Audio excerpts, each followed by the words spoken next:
Maayong adlaw da sa inyo mga guys. Get ready with me. Subong gani nga adlaw makadto kami sa gym. Mapanggap-panggap naman tako no. Hoy, pero bago ang tanan, maliptan na ang tanan, hindi lang ang sunscreen kay parte kay inita subong. Kayayaan gani kami nga makadto kami sa gym subong since Sabado kag wala naman sulod. By the way, lapit lang di sa amon ang gym. Walking distance lang. Pero bago ang tanan, panuodan nyo ani ni ang akon nga discover diri. Guys, may ano pa kami dito, may farm kami ng itlog.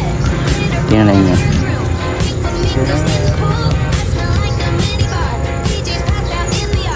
Diba? Itlog yan ang manok ng kapitbahay namin. Ang ulam na.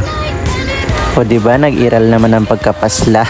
So amo na to, bago ang tanan, naglakat na kami para aga pa kami makaabot dito para wala pa masyado tawo. Na ano ni siya man, kadasig-dasig sa iya magambal. Since nag-ulan, medyo malapok di ang ginagyan namon. By the way guys, nag-decide kami mag-gym kay gadako namon tiyan sa sobra kalamon. Basi bala, madayon nun ta maging patining. Sa mo na gani ni ang nasamputan ko dre, medyo malunang ang dalan kay nag-ulan gali kagabi. Ang nami lang di sa gym niya dre sa amon, bukod sa lapit na barato pa, 30 pesos lang, unlimited for 1 day na o diin ka pa.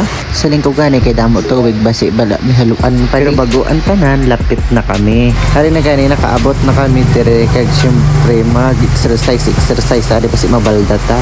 Nag-install na gani ko dire panggap lang kung do pabalo ko kuno. Hoy, pati ka dang onda ko di nga kadto sa GBD nagpungko lang ko naglantaw-lantaw lang ko sa ila. Ipanood ko lang ko paano nila ginakabit-kabit kag subong nabalaan ko na kung paano yun punggal. Isa gani sa mga benepisyo kapag nagabuhat-buhat ka dire nami imong tulog anok kaya. After ko gani da mag-set up, bilantaw ko anay kay nang mga bakal kay basi taman kabugat pa hindi takan madaog. Amo na ginasiling nila nga safety first. Kaya paaga gani kami kay pag weekend days dire sa gym kapag nagkadto ka sang hapon na damo-damo na gid tawo. Kabalaan mo naman ko ano ang hamot kapag damo-damo na tawo kag hapon na nagrutok na di. Mo gani bago ang tanan, maumpisa na ko kay basi mag-arabutan na naman sila.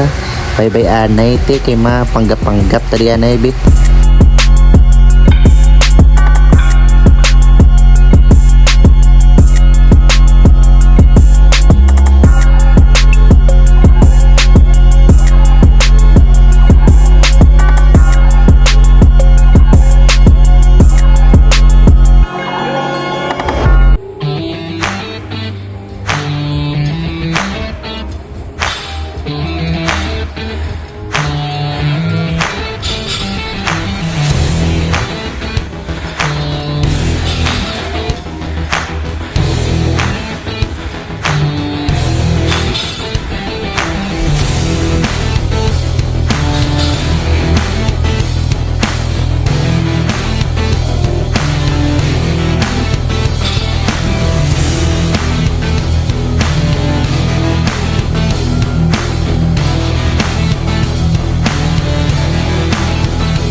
Thank you for watching. See you sa uulitin. Bye-bye.